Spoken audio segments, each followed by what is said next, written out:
بسم الله الرحمن الرحیم والصافات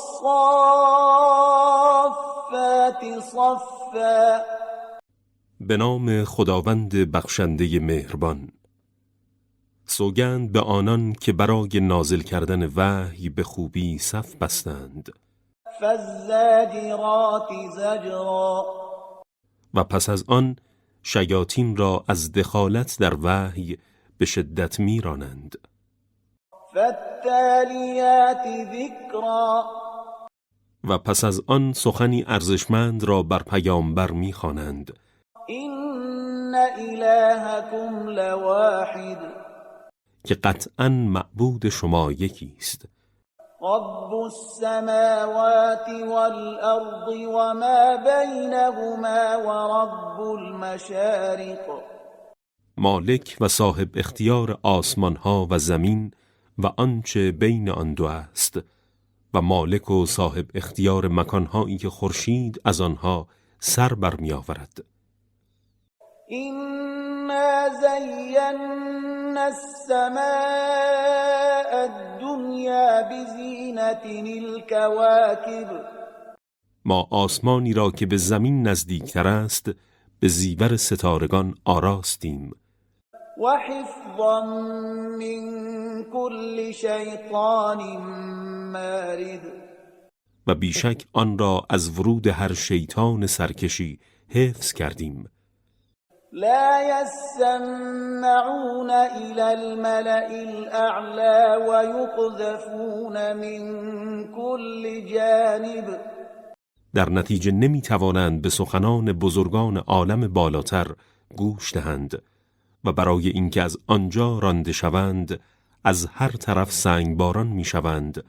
دحورا ولهم عذاب واصب. و در قیامت نیز عذابی همیشگی خواهند داشت. إلا من خطف الخطفة فأتبعه شهاب ثاقب. مگر کسی که یک بار دزدانه به سخنی گوش دهد و فرار کند که بلافاصله شهابی آتشین و سوراخ کننده تعقیبش می کند. فاستفتهم أهم أشد خلقا أم من خلقنا إنا خلقناهم من طين لازب. پس از این آگاهی از آنان بپرس که آیا آفرینش آنان سخت‌تر است یا موجوداتی دیگر که آنها را نیز ما آفریده ایم. ما انسانها را از گلی چسبنده آفریده ایم. بل عجبت و یسخرون. نکته دیگر این که تو از انکارشان در شگفت مانده ای و آنان در پاسخ دعوتت تو را مسخره می کنند. و اذا ذکروا لا یذکرون. و هنگامی که پند داده می شوند پند نمی گیرند. و اذا رأوا آیة یستسخرون. و زمانی که نشانه معجزه آسا می بینند به مسخره می گیرند. و قالوا این هذا الا سحر مبین. و می گویند این فقط جادویی آشکار است. أَإِذَا مِتْنَا وَكُنَّا تُرَابًا وَعِظَامًا أَإِنَّا لَمَبْعُوثُونَ. آیا زمانی که مردیم و خاک و استخوان شدیم به راستی دوباره زنده می شویم؟ أَوَ آبَاؤُنَا الْأَوَّلُونَ. آیا اجداد و نیاکانمان نیز همینطور؟ قل نعم وأنتم داخرون.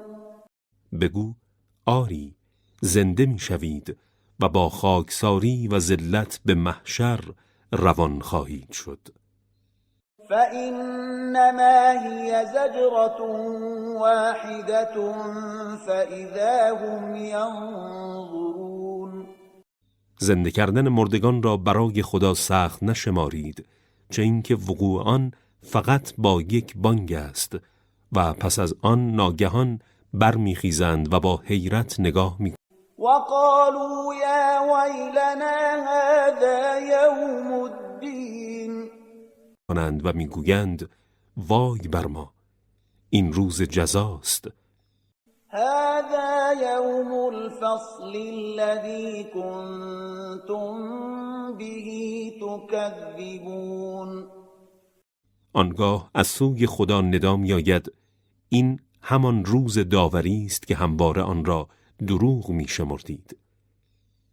احشروا الذين ظلموا وأزواجهم وما كانوا يعبدون من دون الله فاهدوهم إلى صراط الجحیم.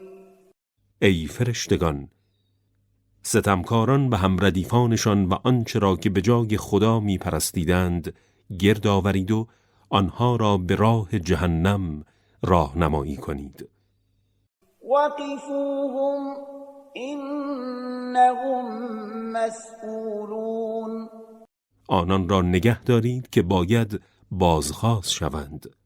ما لكم لا تناصرون. چه شده که یکدیگر را یاری نمی کنید؟ بل هم اليوم مستسلمون. دیگر از تکبر و لجاجتشان خبری نیست، بلکه آنان امروز کاملا تسلیمند. وأقبل بعضهم على بعض يتساءلون. آنگاه پرسجو کنان به یکدیگر رو می کنند. قالوا إنكم كنتم تأتوننا عن اليمين. میگویند این شما بودید که همواره سراغ ما می آمدید و ما را از خیر و نیکی باز می داشتید. قالوا بل لم تكونوا مؤمنین. آنان پاسخ می دهند اینطور نیست، بلکه شما خودتان ایمان نداشتید. وما كان لنا عليكم من سلطان بل كنتم قوما طاغین. و ما هیچ تسلطی بر شما نداشتیم، بلکه شما افرادی سرکش بودید. فحق علينا قول ربنا إنا لذائقون. بدین سبب سخن پروردگارمان درباره گمراه شدن گمراهان بر ما نیز قطعی شد. یقینا ما عذاب را خواهیم چشید. فأغويناكم إنا كنا غاوين. شما نیز سرکشی کردید، در نتیجه ما هم شما را که به دعوت ما پاسخ مثبت دادید گمراه کردیم، زیرا خودمان گمراه بودیم و پیروی از ما نتیجه‌ای جز این نداشت. فإنهم يومئذ في العذاب مشتركون. در نتیجه آنان امروز در عذاب الهی شریکند. إنا كذلك نفعل بالمجرمين. ما با گناهکاران بدین سان رفتار می‌کنیم. إنهم كانوا إذا قيل لهم لا إله إلا الله يستكبرون. آنان این گونه بودند که وقتی به ایشان گفته میشد هیچ خدایی جز الله نیست، از قبول آن تکبر می‌ورزیدند. ويقولون أئنا لتاركو آلهتنا لشاعر مجنون. و میگفتند آیا به راستی ما به سبب شاعری دیوانه باید خدایانمان را رها کنیم؟ بل جاء بالحق وصدق المرسلین. او شاعری دیوانه نیست، بلکه حق را آفرده و فرستادگان خدا را راستگو شمرده است. إنكم لذائق العذاب الألیم. بیشک شما عذاب دردناک را می چشید. وما تجزون إلا ما كنتم تعملون. و فقط با کارهایی که می کردید کیفر خواهید شد. إلا عباد الله المخلصین. البته بندگان خالص شده خدا آتش را نخواهند چشید. اولئک لهم رزق معلوم. آنان روزی معینی دارند.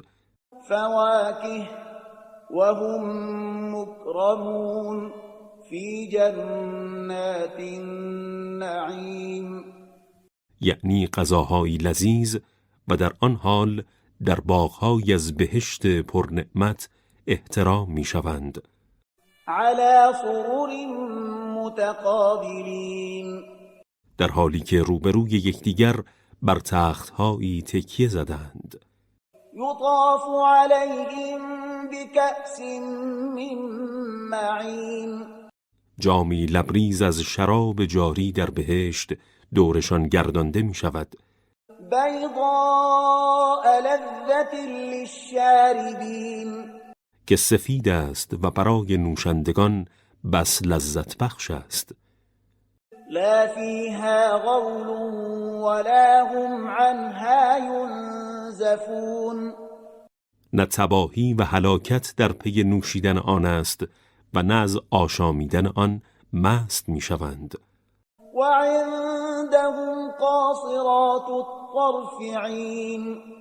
و نزد آنان زنانی با چشمانی درشت و زیبا حضور دارند که نگاه‌های خود را جز همسرانشان از دیگران فرو می‌افکنند.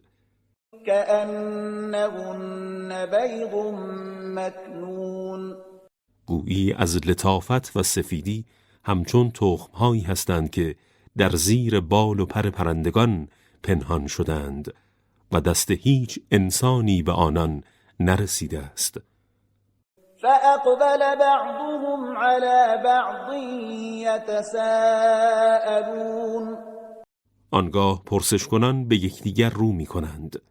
قال قائل منهم إني كان لي قرين. شخصی از آنان یعنی بهشتیان می گوید من در دنیا همنشینی داشتم. یقول أئنك لمن المصدقین. به من می گفت آیا به راستی تو زنده شدن مردگان را باور می کنی؟ أإذا متنا وكنا ترابا وعظاما أإنا لمدینون. آیا زمانی که می میریم و خاک و استخوانی می شویم آیا به راستی دوباره زنده شده جزا داده خواهیم شد؟ قال هل أنتم مطلعون. آن شخص بهشتی می گوید آیا شما به دوزخ سر می کشید تا از او خبری بگیرید؟ فاطلع فرآه فی سواء الجحیم. آنگاه به دوزخ سر می کشد پس او را در وسط دوزخ می بینید. قال تالله إن كدت لتردین. به او می گوید به خدا سوگند که نزدیک بود مرا هلاک کنی. ولولا نعمت ربی لکنت من المحضرین. و اگر لطف و عنایت پروردگارم نبود قطعا من نیز در دوزخ احضار می شدم. افما نحن بمیتین إلا موتتنا الأولى وما نحن بمعذبین. و پس از آن به دوستانش رو می کند و می گوید آیا ما جز مرگ نخستین خود در دنیا دیگر نمی میریم و عذاب نخواهیم شد؟ این هذا لهو الفوز العظیم. به راستی این همان نجات و پیروزی بزرگ است. لمثل هذا فلیعمل العاملون. بنابراین اهل عمل باید برای دریافت پاداشی مانند این پاداش عمل کنند. اذلك خیر نزلا ام شجرة الزقوم. آیا این پذیرایی بهتر است یا درخت زقوم؟ إنا جعلناها فتنة للظالمين. ما آن را عذابی برای ستمکاران قرار دادیم. إنها شجرة تخرج في أصل الجحیم. آن درختی است که از قعر دوزخ میروید. طلعها كأنه رؤوس الشیاطین. گویی میوه‌اش مانند سرهای شیاطین زشت روست. فإنهم لآكلون منها فمالئون منها البطون. پس آنان از آن میخورند و در نتیجه شکمهایشان را از آن پر خواهند کرد.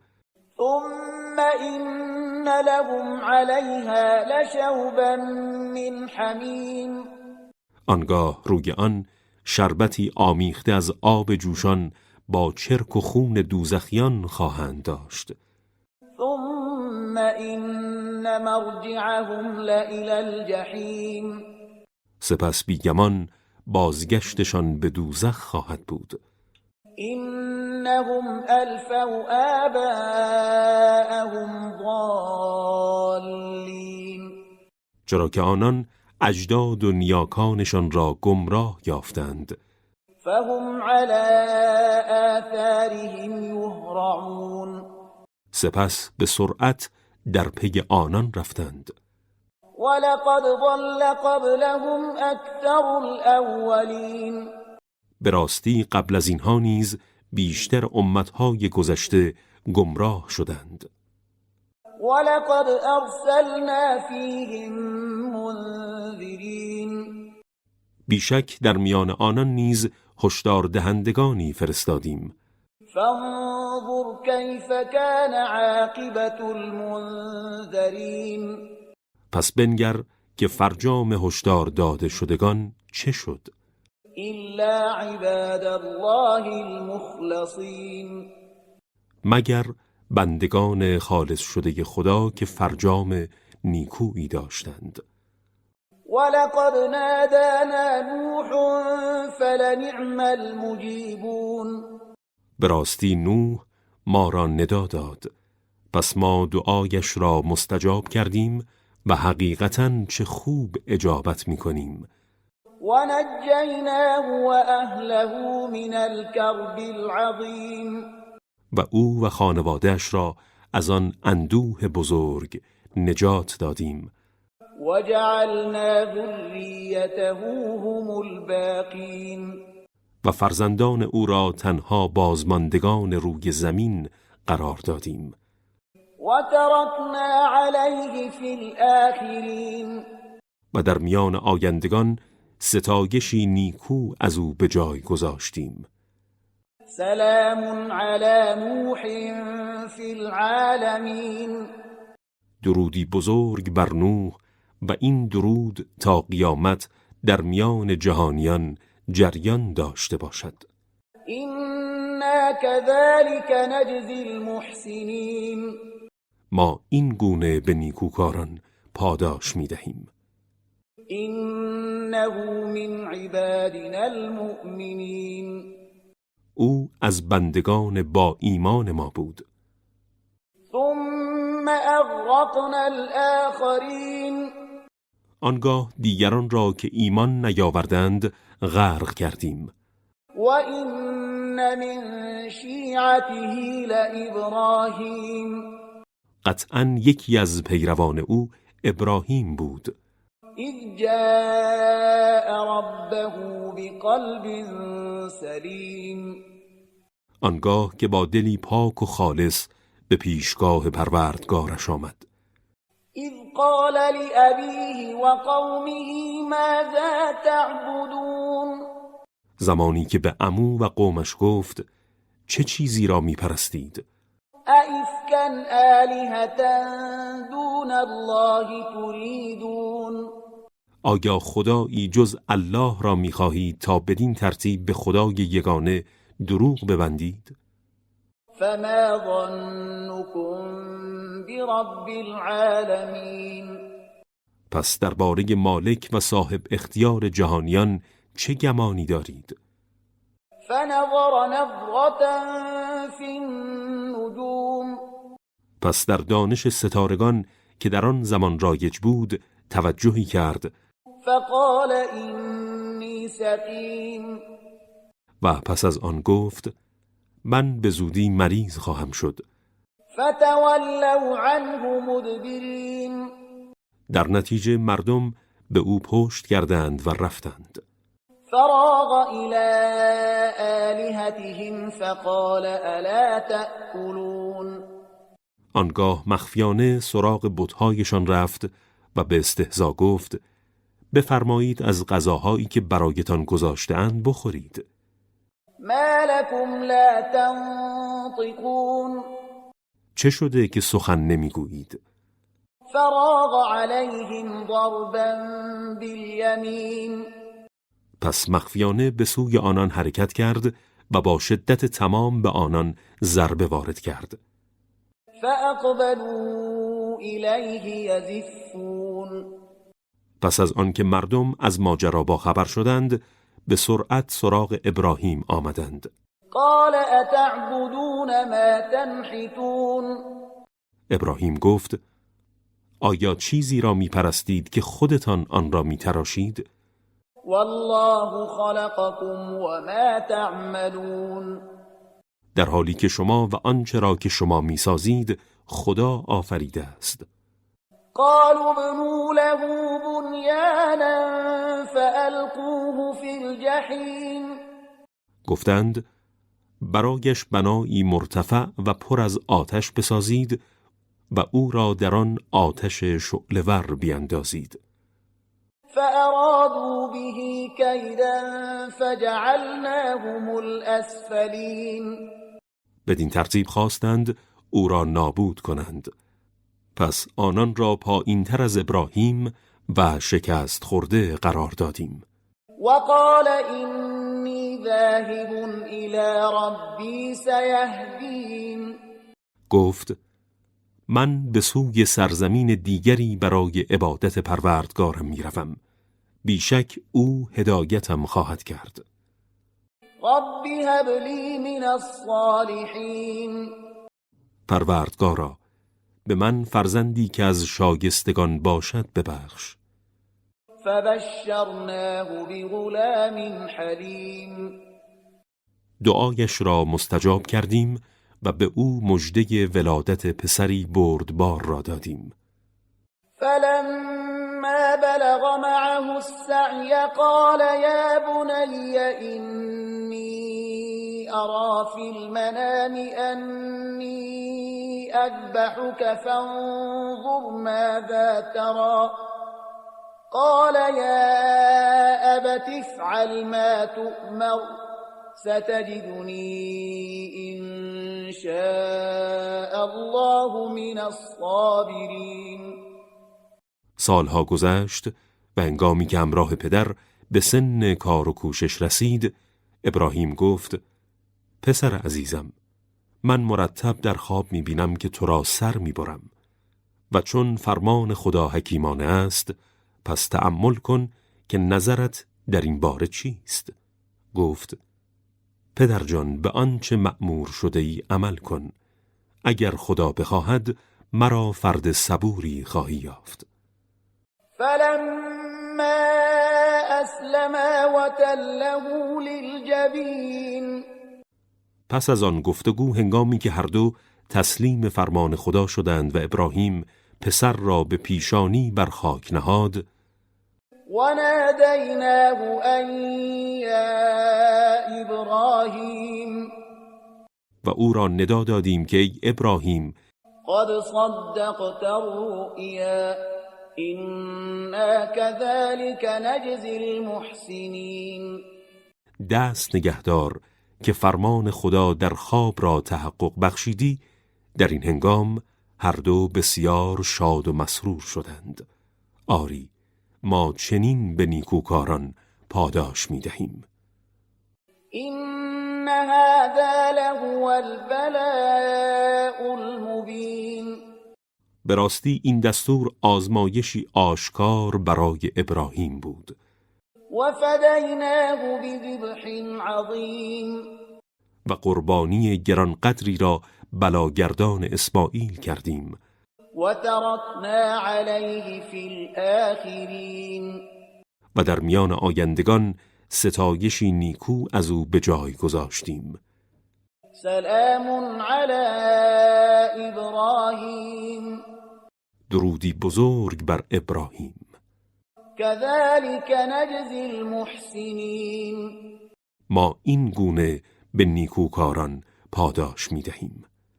إنه من عبادنا المؤمنین او از بندگان با ایمان ما بود. وبشرناه بإسحاق نبيا من الصالحين و او را به تولد اسحاق که پیامبری از صالحان بود بشارت دادیم. وباركنا عليه وعلى إسحاق ومن ذريتهما محسن وظالم لنفسه مبين و در آنچه که به او و اسحاق عطا کردیم خیر و برکت قرار دادیم.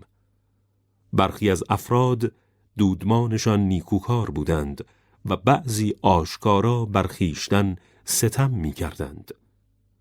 ولقد مننا على موسى وهارون به راستی به موسی و هارون نعمت بخشیدیم ونجيناهما وقومهما من الكرب العظيم و آن دو و قومشان را از آن اندوه بزرگ نجات دادیم. ونصرناهم فكانوا هم الغالبين و آنان را یاری کردیم و بدین ترتیب آنان بودند که پیروز شدند. وآتيناهما الكتاب المستبين و با آن دو آن کتاب روشنگر را دادیم. وهديناهما الصراط المستقيم و آن دو را به راه راست هدایت کردیم. وتركنا عليهما في الآخرين و در میان آیندگان ستایشی نیکو از آن دو به جای گذاشتیم. سلام علی موسی و هارون درودی بزرگ بر موسی و هارون. إنا كذلك نجزی المحسنین ما این گونه به نیکوکاران پاداش می دهیم. إنهما من عبادنا المؤمنین آن دو از بندگان با ایمان ما بودند.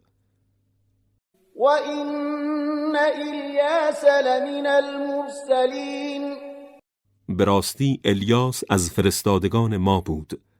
اذ قال لقومه الا تتقون زمانی را یاد کن که به قومش گفت آیا خود را از خشم خدا حفظ نمی کنید؟ اتدعون بعلا وتذرون احسن الخالقین آیا بت بعل را می پرستید و بهترین آفریدگار را رها می کنید؟ الله ربكم ورب آبائكم الاولین یعنی الله را که مالک و صاحب اختیار شما و مالک و صاحب اختیار نیاکان گذشته شماست. فكذبوه فإنهم لمحضرون پس او را دروغگو شمردند و به همین سبب حتما در عذاب احضار خواهند شد. إلا عباد الله المخلصین همه او را دروغگو شمردند جز بندگان خالص شده خدا که در قومش بودند. وتركنا عليه في الآخرین و در میان آیندگان ستایشی نیکو از او به جای گذاشتیم. سلام علی الیاسین درودی بزرگ بر الیاس و پیروانش. إنا كذلك نجزی المحسنین ما این گونه به نیکوکاران پاداش می دهیم. إنه من عبادنا المؤمنین او از بندگان با ایمان ما بود. وَإِنَّ لُوطًا لَمِنَ الْمُرْسَلِينَ به راستی لوط از فرستادگان ما بود. اذ نجیناه و اهله اجمعین زمانی را یاد کن که او و خانواده‌اش همه را نجات دادیم الا عجوزا فی الغابرین مگر پیرزنی که در میان باقی ماندگان ماند. ثم دمرنا الاخرین سپس دیگران را نابود کردیم. وَإِنَّكُمْ لَتَمُرُّونَ عَلَيْهِمْ مُصْبِحِينَ به راستی شما صبحگاهان از کنار ویرانه‌های آنان عبور می‌کنید. وَبِاللَّيْلِ أَفَلَا تَعْقِلُونَ و شب هنگام نیز همینطور. آیا عقل خود را به کار نمی‌گیرید؟ وَإِنَّ یونس لَمِنَ الْمُرْسَلِینَ به راستی یونس از فرستادگان ما بود. اذ ابق الى الفلك المشحون زمانی را یاد کن که به آن کشتی لبریز از سرنشین گریخت. فساهم فکان من المدحضین و با سرنشینان کشتی قرعه انداخت و بازنده شد. فالتقمه الحوت وهو ملیم پس او را در دریا انداختند و در حالی که سزاوار سرزنش بود آن ماهی او را بلعید. فلولا انه كان من المسبحین اگر او از کسانی نبود که خدا را از عیب و نقص پاک و منزه می شمارند، للبث فی بطنه الى یوم یبعثون بیگمان تا روزی که مردگان زنده می شوند در شکم آن ماهی می ماند. فنبذناه بالعراء وهو سقیم پس از آن در حالی که بیمار بود او را در جایی که هیچ پوشش گیاهی نداشت افکندیم. وأنبتنا عليه شجرة من یقطین و بوته کدویی را رویاندیم و با برگهایش بر او سایه انداختیم. وأرسلناه إلى 100,000 أو يزيدون و او را نزد 100,000 نفر بلکه بیشتر فرستادیم. فآمنوا فمتعناهم إلى حين پس ایمان آوردند. در نتیجه آنان را تا زمانی معین از دنیا بهره‌مند کردیم. فاستفتهم ألربك البنات ولهم البنون پس از آنان بپرس که آیا دختران ویژه پروردگار تو هستند و پسران مخصوص آنان؟ ام خلقنا الملائكة إناثا وهم شاهدون آیا ما فرشتگان را به صورت دختر آفریدیم و در آن حال آنان حضور داشتند و دیدند که فرشتگان دختر آفریده شدند؟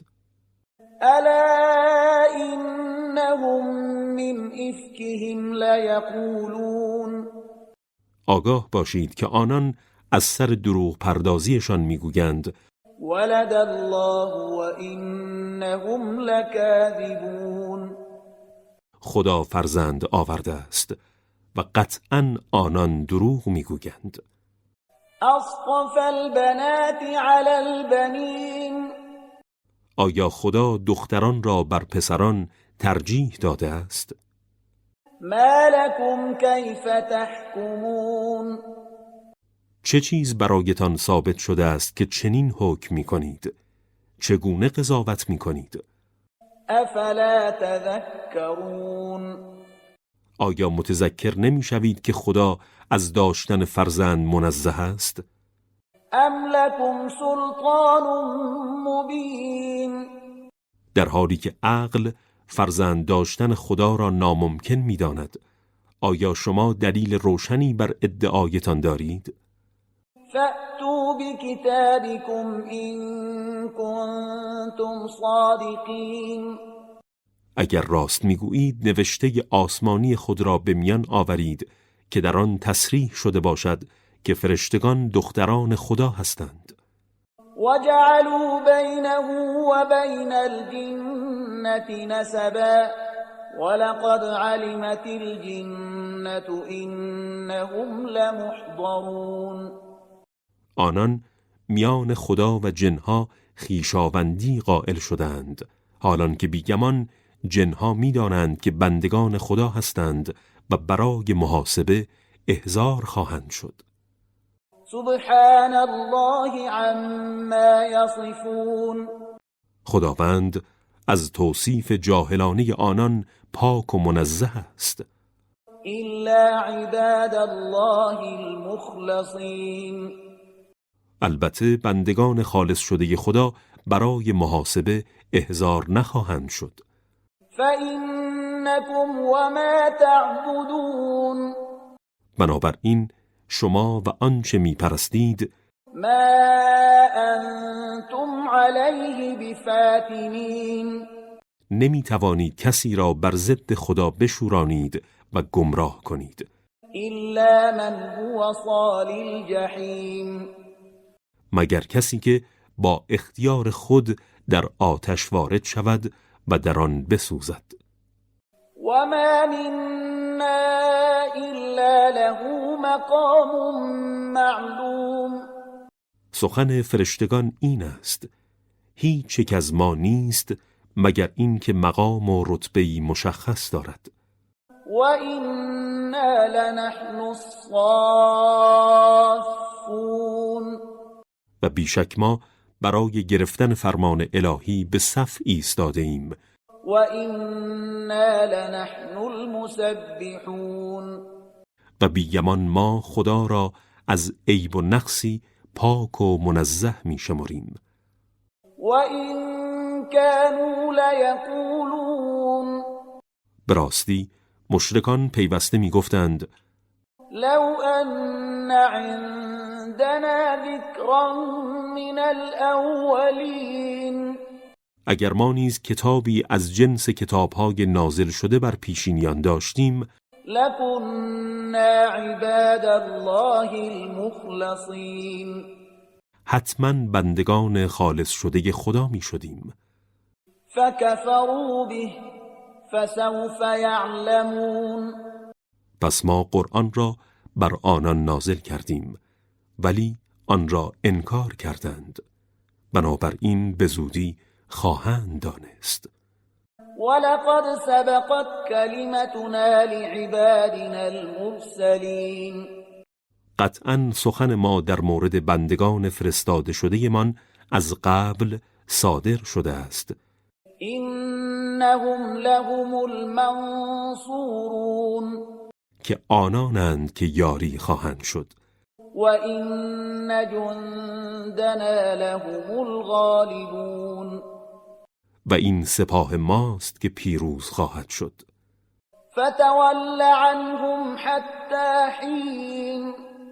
بنابراین تا مدتی نچندان طولانی به آنان پشت کن. و ابصرهم فسوف یبصرون.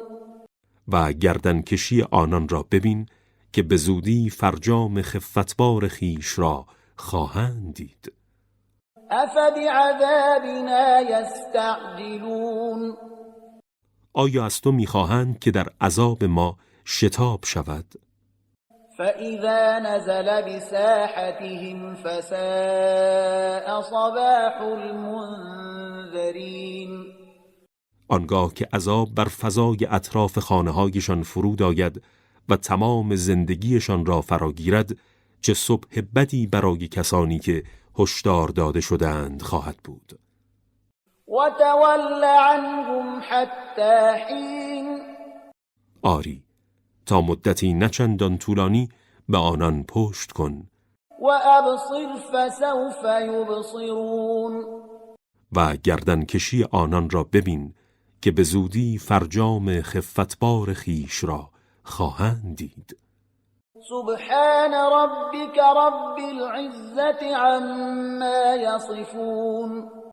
مالک و صاحب اختیار تو یعنی مالک عزت و شکست ناپذیری، از وصف جاهلانه آنان پاک و منزه است. و سلام علی المرسلین، و درودی بزرگ بر فرستادگان خدا باد.